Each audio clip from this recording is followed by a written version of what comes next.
اور یہ لڑائی بھی شریر لوگوں نے لڑائی تھی، میں نے پچھلے جو میں تفصیلاً آپ کو بتایا تھا۔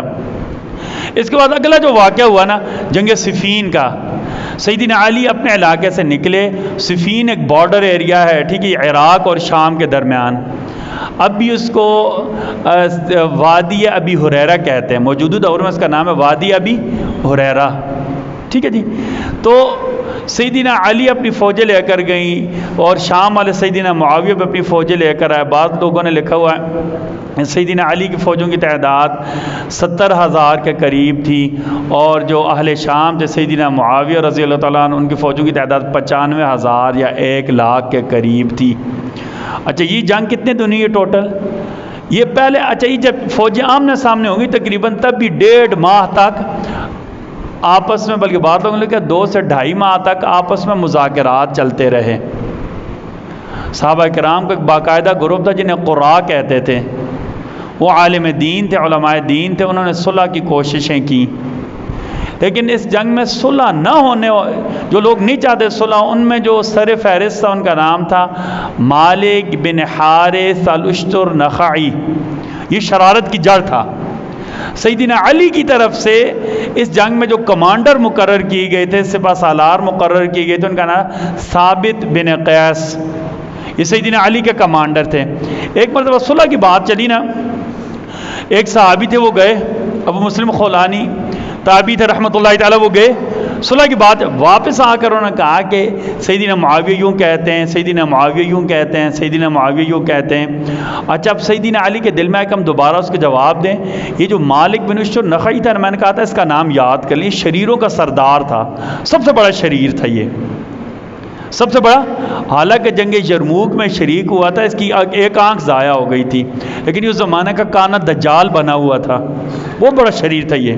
اس نے کہا میں ہوتا تو یہ کر دیتا، میں ہوتا تو یہ کر دیتا، میں ہوتا تو یہ۔ جو شرارتی لوگ ہوتے ہیں، ہم اپنے آپ، اللہ نہ کرے نا کسی خاندان میں کوئی تنازع ہو جائے نا، کچھ لوگ صلح کی کوششیں کر رہے ہیں، جو شرارتی لوگ ہوتے ہیں ان کے پہلے نہیں جی ہم ایسے نہیں ایسے کر دیں گے، ایسے نہیں ایسے، اور جب واقعہ ہو جاتا ہے سب سے پہلے بھاگنے والوں میں وہی لوگ شامل ہوتے ہیں۔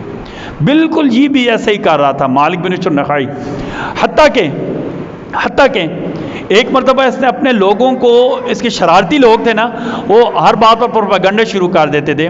سیدنا علی کے پاس جا کر پروپیگنڈا کہ آپ فلاں بندے کو بھیجتے ہیں جی، وہ وہاں جاتے ہیں تو سیدنا معاویہ کے ساتھ تعلقات ہوتے ہیں، ان کو نہ بھیجیں بلکہ ایسا کریں مالک بن اشتر کو بھیجیں، یہ آپ کو بہت زیادہ نمائندگی کرے گا، آپ کا اچھا سپوکس پرسن ثابت ہوگا، آپ کا اچھا نمائندہ ثابت ہوگا، آپ کا اچھا فوکل پرسن بن جائے گا۔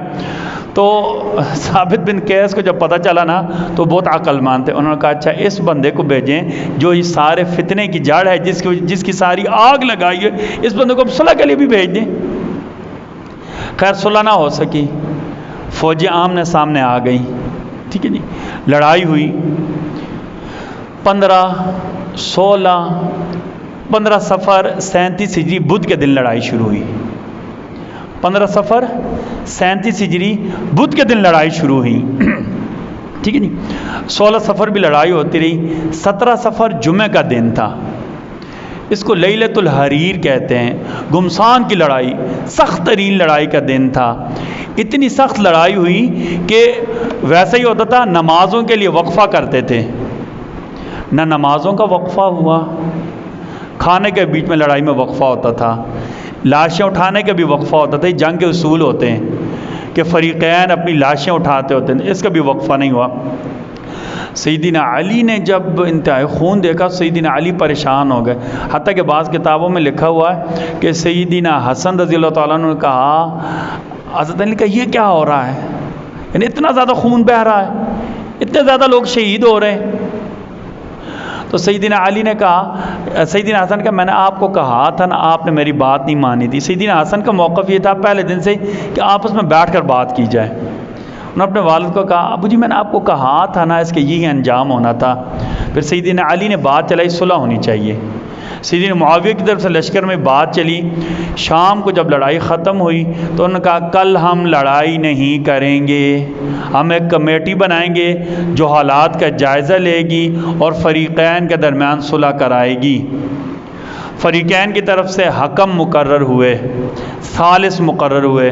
سیدنا معاویہ کی طرف جو ثالث مقرر کی گئی ان کا نام تھا عمرو بن العاص، بہت بڑے صحابی تھے. نبی کریم صلی اللہ علیہ وسلم نے فرمایا کہ لوگ اسلام لاتے ہیں، عمرو بن عاص ایمان لائے ہیں. لوگ اسلام لاتے ہیں، عمرو بن عاص ایمان لائے ہیں. اچھا، اور سیدنا علی رضی اللہ تعالیٰ عنہ کے ساتھ جو حکم اور نمائندہ مقرر کیے گئے ان کا نام تھا ابو موسیٰ اشعری رضی اللہ تعالیٰ عنہ. آپ صلی اللہ علیہ وسلم نے ابو موسیٰ اشعری کے لیے بہت زیادہ دعائیں کی. حضرت ابو موسیٰ اشعری بہت پیارا قرآن پڑھتے تھے. ایک دن نبی کریم صلی اللہ علیہ وسلم مسجد نبوی کے پاس سے گزر رہے تھے. بہت پیارا آواز، جو عربی میں ہے نا، عربی میں کہتے ہیں جیسے بانسری کی آواز یا ساز کی آواز لوگوں کے دلوں پر اثر کرتی ہے، ایسے ابو موسیٰ اشعری ساز سے بھی زیادہ، یہ سمجھانے کے لیے کہتے تھے، ساز سے بھی زیادہ قرآن مجید پڑھتے تھے. اللہ نے ایسا ترنم دیا ہوا تھا کہ جو بھی قرآن سنتا متاثر ہو جاتا. آپ صلی اللہ علیہ وسلم فرمایا تم میں سے جو چاہتا ہے قرآن صحیح پڑھے وہ اشعریین کے پاس پڑھا کرے. پھر فرمایا ابو موسیٰ اشعری کے پاس جا کر اپنے قرآن کے الفاظ ٹھیک کیا کرو کیونکہ ان کی آواز بہت زیادہ خوبصورت ہے. سیدنا علی نے اپنا نمائندہ مقرر کیا ابو موسیٰ اشعری رضی اللہ تعالی عنہ کو. ابو موسیٰ اشعری رضی اللہ تعالی عنہ کو مقرر کیا. ٹھیک ہے نا جی. اچھا، ان کی جو پہلی میٹنگ ہوئی نا، یہ عراق اور شام کا سرحدی ہے کہ ازرح، اس میں پہلے مذاکرات ہوئے. اس میں پہلے مذاکرات ہوئے. ٹھیک ہے نا.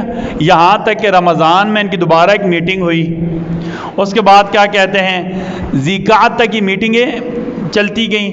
ذیقعد 37 ہجری میں چونکہ جنگ رک گئی تھی، فیصلہ کن تو کوئی ایسی بات نہ ہوئی کہ کون کس کی بات مانے گا، لیکن جنگ کی جو سختی تھی وہ ختم ہو گئی تھی.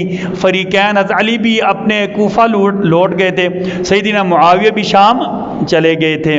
اچھا، جنگ صفین کے اختتام پر سیدنا معاویہ، اس سے پہلے چونکہ باقاعدہ ان کی حکومت نہیں تھی، شام تھے، انہوں نے بیعت لے کر باقاعدہ شام میں حکومت قائم کی. کچھ عرصے بعد سیدنا معاویہ نے مصر بھی فتح کر لیا تھا. مصر میں اور شام کے علاقہ میں باقاعدہ سیدنا معاویہ کی حکومت قائم ہو گئی. جہاں ظاہری طور پر ان چیزوں کا نقصان ہوا، ایک فائدہ یہ ہوا کہ اس کے بعد فریقین کی آپس میں لڑائی نہیں ہوئی. سیدنا علی نے اپنے معاملات بالکل سیدھی کیے. لوگوں کی فلاح و بہبود جو صحابہ کرام کا اصل مقصد تھا، دین کی ترویج، وہ شروع کر دی. اور سیدنا معاویہ نے بھی اپنے علاقے میں استحکام قائم کیا، امن قائم کیا. ایسے 2-3 باتیں ہمارے عمومی طور پر یہ تاثر پایا جاتا ہے نا، شاید جب بھی لڑائیاں ہوئی نا تو ہماری طرح کی لڑائیاں تھیں. ہم چھوٹی چھوٹی بات کو معاملہ بنا لیتے ہیں. اور صحابہ کرام کو یہ حالت اللہ نے قرآن میں کیا کہا، رحماء بینہم، آپس میں ان کے دل جڑے ہوئے تھے. اب لڑائی ہو رہی ہے. کیا ہو رہی ہے؟ عام معاملے، لوگ قتل ہو رہے ہیں. جنگ صفین میں 60,000 سے زیادہ افراد شہید ہوئے ہیں 3 دن کی لڑائی میں. لیکن اس کے باوجود تعامل کیا تھا؟ ہماری کتابوں میں عجیب باتیں لکھی ہوئی ہیں جن کی طرف ہم اصل آنا چاہتے تھے کہ دوران جنگ کسی نے کہہ دیا شام والوں پر لعنت ہو. یہ عربی میں سب کا لفظ استعمال ہوتا ہے، اردو میں اس کے لیے برا بلا کہتے ہیں. یہ جو نا جا پرے ہو، یہ بھی برائی کا لفظ ہے نا. ضروری نہیں ہوتا کہ گالی ہی نکالی جائے. بعض الفاظ ایسے ہوتے ہیں نا جو سب کے معنی میں ہوتے ہیں. ٹھیک ہے نا، ٹھیک ہے. اچھا، تو دوران جنگ نا سیدنا علی کے فوجیوں میں سے کسی نے شام والوں پر لعنت کی، برا بلا کہا. سیدنا علی نے منع فرما دیا، کہا شام والوں کو برا نہ کہو، ان میں بڑے اللہ والے لوگ شامل ہیں، ان میں اولیاء شامل ہیں. اچھا، ایک مرتبہ کسی نے اور بات کہی تو آپ نے کہا یہ بھی نہ کہو وہ باغی ہیں، اور ایسا بھی مت کہو کہ لوگ سمجھے ہم باغی ہیں، کہو ہمارے اور ان کے درمیان لڑائی ہو گئی ہے. یہ کون کہہ رہا تھا؟ سیدنا علی کہہ رہے تھے. یہ بھی نہ کہو کہ وہ باغی ہیں، اور ایسا بھی نہ کہو کہ لوگ سمجھے ہم باغی ہیں، ہمارے اور ان کے درمیان لڑائی ہو گئی تھی، باہم جنگ ہو گئی تھی۔ مطلب یہ تھا کہ شریروں نے غلط فہمی پیدا کی جس وجہ سے جنگ ہو گئی تھی۔ میں نے آپ کو بتایا تھا شریر گروہ کون سا تھا؟ سبائی گروہ تھا، عبداللہ بن سبا تھا، مالک بن اشتر نخعی تھا، یہ سارے کے سارے یہودی نسل تھے یا یہودی جو سوچ تھی اس سے متاثر تھے۔ اور اس کے لیے میں آپ کو بتاؤں ہمارے موجودہ دور کے جو مورخین ہیں نا، ان میں سے ڈاکٹر حمید اللہ رحمۃ اللہ تعالی، آپ نہ صرف بر صغیر کے بلکہ دنیا کے بہترین مورخ تسلیم کیے جاتے ہیں۔ آپ نے زندگی فرانس میں گزاری ہے۔ ڈاکٹر حمید اللہ نے بہت زیادہ کتابیں لکھی ہیں، خصوصاً ان کا جو اصل موضوع تھا نا، اسلامی حکومت یا حکومت کیسے قائم ہوگی، حکومت کا نظام کار کیا ہوتا ہے، حکومت کا نظام کار، حکومت چلانی کیسی ہے، ڈپارٹمنٹس کیسے بنتے ہیں، محکمہ جات کیسے بنتے ہیں، اور محکمہ جات کو چلایا کیسے جاتا ہے، یہ ان کا اصل موضوع تھا۔ ریاست اور اس کے متعلقات، ریاست یا اس کے متعلقات، ٹھیک ہے نا جی۔ اچھا، یہ ڈاکٹر حمید اللہ کا اصل موضوع تھا۔ ڈاکٹر حمید اللہ نے یہ جنگ صفین اور جنگ جمل کے اوپر باقاعدہ کتاب لکھی ہے جس کا موضوع انہوں نے لکھا ہے، اور آخری نتیجے میں لکھا ہے کہ میں نے ساری تحقیقات کی، اس معاملے میں سارے پہلوؤں کا جائزہ لیا، ساری کتابیں پڑھی، میں اس نتیجے پر پہنچا جنگ جمل اور جنگ صفین خالصتاً یہودی اور یہودیوں کے ہم نواؤں کی سازشیں تھیں۔ یہودیوں کا ہم نوا کون تھا؟ یہ مالک بن اشتر نخعی اور عبداللہ بن سبا، جنہیں سبائی کہا جاتا ہے۔ عبداللہ بن سبائی یمن کا یہودی تھا نا، جس نے ساری مخالفت کی بنیاد رکھی۔ اچھا، جنگ ہو رہی تھی نا، جنگ ہو رہی تھی، اللہ اکبر، عجیب جنگ ہوتی تھی نا۔ ہماری کتابوں میں لکھا ہوا ہے کہ جب نمازوں کا وقت ہوتا نا، اذان ہوتی تو جنگ رک جاتی، جنگ رک جاتی۔ سیدنا معاویہ کے جو سپاہی تھے حضرت علی کے لشکر میں جا کر ان کے پیچھے نمازیں پڑھتے تھے۔ سیدنا معاویہ کے سپاہی جنگ رکتی تھی، حضرت علی کے لشکر میں جاتے ان کے پیچھے نمازیں پڑھتے تھے۔ شام کو جب کھانا لگتا تھا نا، کتابوں میں عجیب بات لکھی ہے کہ سیدنا علی کے کئی سپاہی، کیونکہ سیدنا علی کی حکومت ابھی مستحکم نہیں ہوئی تھی، جنگی لحاظ سے ان کے بعد اتنی چیزیں نہیں تھیں، سیدنا معاویہ کی حکومت مستحکم بھی تھی، شام والے امیر بھی تھے، وہ اپنے فوجیوں کو اچھا کھانا دیتے تھے، تو سیدنا علی کے لشکر کے کئی سپاہی اس دوران سیدنا معاویہ کے لشکر میں آتے، باقاعدہ یہاں بیٹھ کر کھانا کھاتے، اس کے بعد چلے جاتے۔ اس دوران عجیب بات ہوئی، سیدنا عمار بن یاسر شہید ہوئے نا، سیدنا عمار بن یاسر، انہیں باغی گروہ نے شہید کیا تھا، اور باغی گروہ کون سا تھا؟ جو ان دونوں کو لڑانے والا تھا، سبائیوں کا گروہ، خارجیوں کا گروہ، یہ باغی گروہ تھا، ٹھیک ہے جی۔ یہ ہمارے یہاں ایک بات غلط فہمی پائی جاتی ہے کہ سیدنا معاویہ شاید باغی تھے، اگر ایسی بات ہوتی نا تو میں آپ کو بتاتا ہوں حضرت علی نے آگے کیا کہا تھا، نعوذ باللہ من ذالک، پھر یہ الزام سیدنا علی پر بھی جاتا ہے، سیدنا حسن پر بھی یہ الزام جاتا ہے، نعوذ باللہ من ذالک۔ باغی گروہ وہ تھا جنہوں نے یہ لڑائی لگائی تھی، جنہوں نے ساری سازش کی تھی۔ اللہ، سیدنا عمار جب شہید ہوئے نا تو باقاعدہ لڑائی روک کر ان کی نماز جنازہ پڑھی گئی اور سب نے اکٹھے مل کر شرکت کی۔ امام کون تھے؟ سیدنا علی، سب نے مل کر شرکت کی۔ اچھا، اس دوران ایک عجیب بات ہوئی، سیدنا علی ایک دن آئے نا، سیدنا علی نے فرمایا اللہم اغفر لی ولہم، جنازے پڑے ہوئے تھے نا، شام کی فوجی بھی تھے، سیدنا علی کے فوجی تھے، جب جنازوں کی باری سیدنا علی نے فرمایا اللہم اغفر لی ولہم، اللہ آپ ہماری بھی مغفرت فرمائیں اور حضرت معاویہ کی فوج کی بھی مغفرت فرمائیں۔ عجیب، نعوذ باللہ من، حضرت معاویہ باغی ہوتے نا، سیدنا علی کبھی ایسا نہ کہتے نا۔ اچھا، کسی نے اعتراض کر دیا کہ آپ یہ کیا کہہ رہے ہیں، وہ تو ہمارے خلاف لڑ رہے ہیں، تو سیدنا علی نے فرمایا اللہ اکبر، قتلانا وقتلہم فی الجنہ، ہمارے ہاں جو لوگ شہید ہوئے اور سیدنا معاویہ کے جو سپاہی شہید ہوئے وہ بھی جنت میں جائیں گے، ہمارے شہید بھی جنت میں ہوں گے، وہ بھی جنت میں جائیں گے۔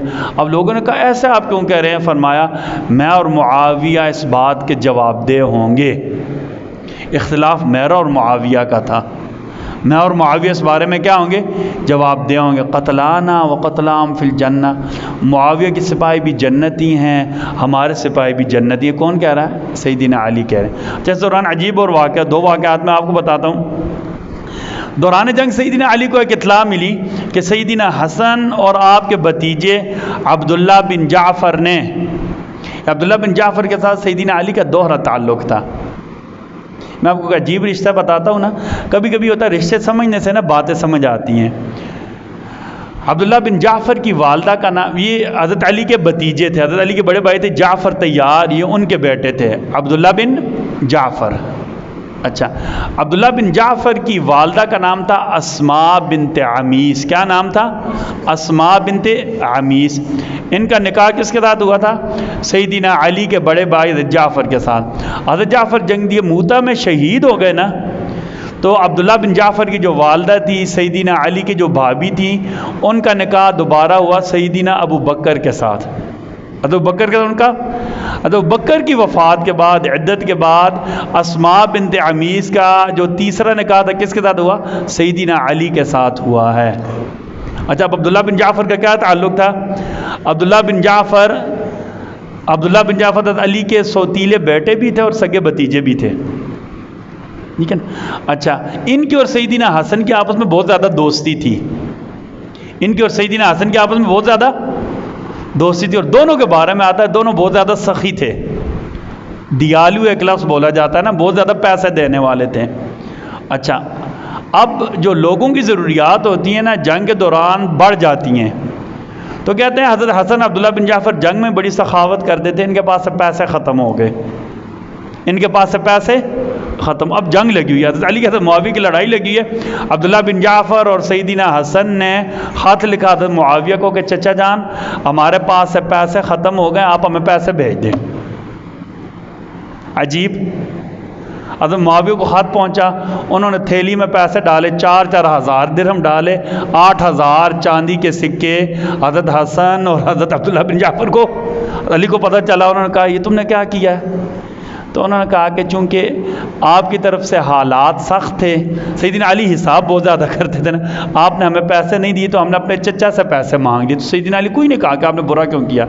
ہمارا تاریخ کی کتاب البدایہ والنہایہ، ابن کثیر دمشقی رحمۃ اللہ تعالی، انہوں نے جو 37 ہجری کے واقعات ہیں ان میں باقاعدہ یہ واقعہ لکھا ہے کہ جنگ کے دوران حضرت علی کے بیٹے اور حضرت علی کے بھتیجے نے حضرت معاویہ سے پیسے، معاویہ نے دے بھی دیے، یہ بھی نہیں کہا کہ او ہو آپ تو میرے مخالف کے بیٹے میں آپ کو پیسے.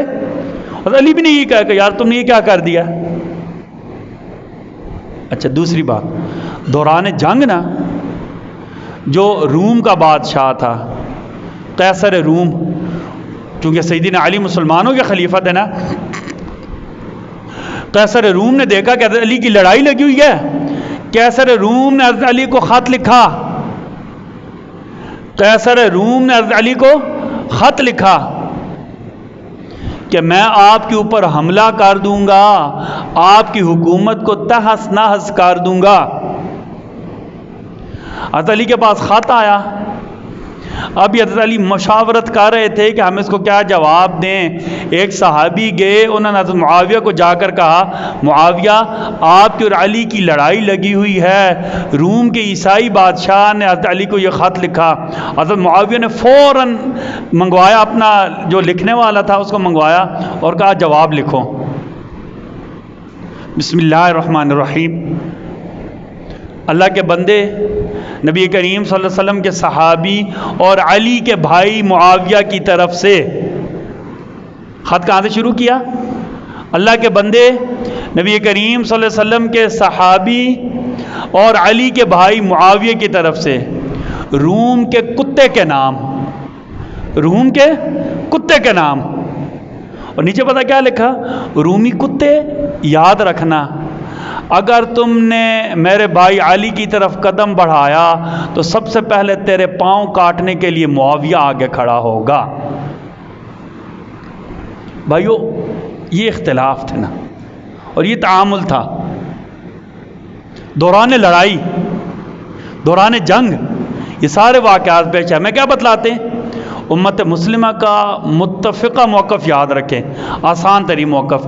یہ شرارتی لوگ اب بھی آتے ہیں نا جو صحابہ کے دشمن ہیں، سبائیت زدہ، رافضیت زدہ، صحابہ کے دشمن، وہ آپ کو کہیں گے کہ کیا کہتے ہیں حضرت معاویہ باغی تھے انہوں نے یہ کیا۔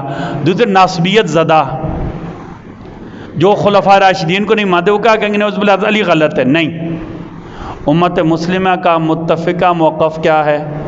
دونوں حق پر تھے، رائے کا اختلاف تھا، سازشی لوگوں نے شرارتیں کی جن کی وجہ سے اتنے بڑے سانحات ہو گئے۔ آپ کو ابھی بھی نہیں سمجھ آتا نا، ابھی بات سوال یہ پیدا ہوتا ہے کہ یار اتنے بڑے صحابہ تھے، اتنے اچھے لوگ تھے، سازشی لوگوں کی سازش کیسے کامیاب ہو گئی؟ دور جانے کی ضرورت نہیں ہے۔ 1971 سے لے کر ابھی تک کتنے سال ہوئے ہیں؟ کتنے سال ہوئے؟ 53 سال ہوئے ہیں نا، 53 سال ہوئے ہیں نا۔ 53 سال پہلے ہمارے ساتھ بھی ایسے ہی ہوا تھا۔ بنگلہ دیش اور پاکستان اکٹھے تھے نا، ایک مشرقی پاکستان تھا، ایک مغربی پاکستان تھا۔ کیا میں چاہتا تھا یا آپ چاہتے تھے کہ ہمارا ملک ہم سے علیحدہ ہو؟ کوئی نہیں چاہتا تھا نا۔ نہیں، ہماری حکومت کی کوئی ایسی پالیسی تھی، سازش کرنے والے غضب کی سازش کرتے ہیں، سازش کی پورا ملک کیا کر دیا؟ علیحدہ کر دیا۔ یہ سمجھیں، اس بات کو ذہن میں رکھیں، بعینی ہی ایسے ہی ہوا، بعینی ہی ایسے ہی ہوا۔ سازشیوں نے، سبائیوں نے، عبداللہ بن سبا اور اس کی اولاد نے صحابہ کرام کے آپس میں جنگیں کرا دی۔ مسلمانوں کا متفقہ موقف کیا ہے؟ ہم اس بارے میں خاموش ہیں۔ کیوں بھلا؟ سیدنا علی نے کیا کہا؟ قتلانا و قتلام فی الجنہ، وہ بھی جنتی ہیں ہم بھی جنتی۔ ایک بار سیدنا علی نے کہا کہ ہم ایمان سے ان سے بڑھ کر نہیں ہیں اور وہ ایمان میں ہم سے بڑھ کر، یعنی ایمان کے معاملے میں ہم سارے کیا ہیں؟ برابر ہیں۔ اب جب سیدنا علی کہہ رہے ہیں ایمان میں برابر ہے، میں اور آپ کون ہوتے ہیں کہ نعوذ باللہ کو باغی کہہ دیں، کو یہ کہہ دے؟ پھر نعوذ باللہ من ذالک۔ بعد میں صلح ہوئی، بعد میں کیا ہوئی؟ سیدنا علی کے دور میں ہی صلح ہو گئی تھی، حکمین کا تقرر ہو گیا تھا، صلح ہو گئی تھی۔ اگر ہم یہ کہیں نعوذ باللہ کہ دونوں میں سے کوئی ایک گروہ غلط تھا تو جنہوں نے صلح کی وہ باغی کا ساتھ دے رہے تھے وہ بھی غلط ہو گئے نا۔ پھر بعد میں 41 ہجری میں سیدنا حسن نے صلح کی، سیدنا حسین نے صلح کی، پھر تو نعوذ باللہ من ذالک کوئی بھی مسلمان نہیں رہے گا نا۔ اگر ہم ان میں سے کسی ایک گروہ کو ٹھہرائیں گے، کیا کہتے ہیں، خاطی ٹھہرائیں گے، خطا کار ٹھہرائیں گے، تو جتنے لوگ اس صلح میں شامل تھے، جتنے لوگ اس معاملے کو ختم کرنے میں شامل تھے، سیدنا حسن، سیدنا حسین، بڑے بڑے صحابہ کرام، وہ نعوذ باللہ وہ بھی پھر باغیوں کے ساتھ دینے والے ہو جائیں گے نا۔ لہٰذا خاموش بالکل۔ ہم اس بارے میں، چونکہ بڑی شخصیات تھی، حضرت امام شافعی رحمۃ اللہ تعالیٰ سے کسی نے پوچھا تھا نا کہ ان کے بارے میں آپ کا کیا خیال ہے؟ انہوں نے کہا جب اللہ نے ہماری تلواروں سے انہیں محفوظ رکھا ہے تو اللہ ہماری زبانوں سے بھی انہیں محفوظ رکھتے ہیں، ہم ان کے بارے میں کچھ نہیں کہتے۔ قرآن میں اللہ نے کہا تلک امۃ قد خلت، وہ لوگ تھے جو گزر گئے، لہا ما کسبت وَلَكُمْ مَا کَسَبْتُمْ، جو انہوں نے کیا نا وہ اپنے اعمال کے بارے میں وہ اللہ کو جواب دیں گے، جو ہم کریں گے ہم اپنے اعمال کے بارے میں جواب دیں گے۔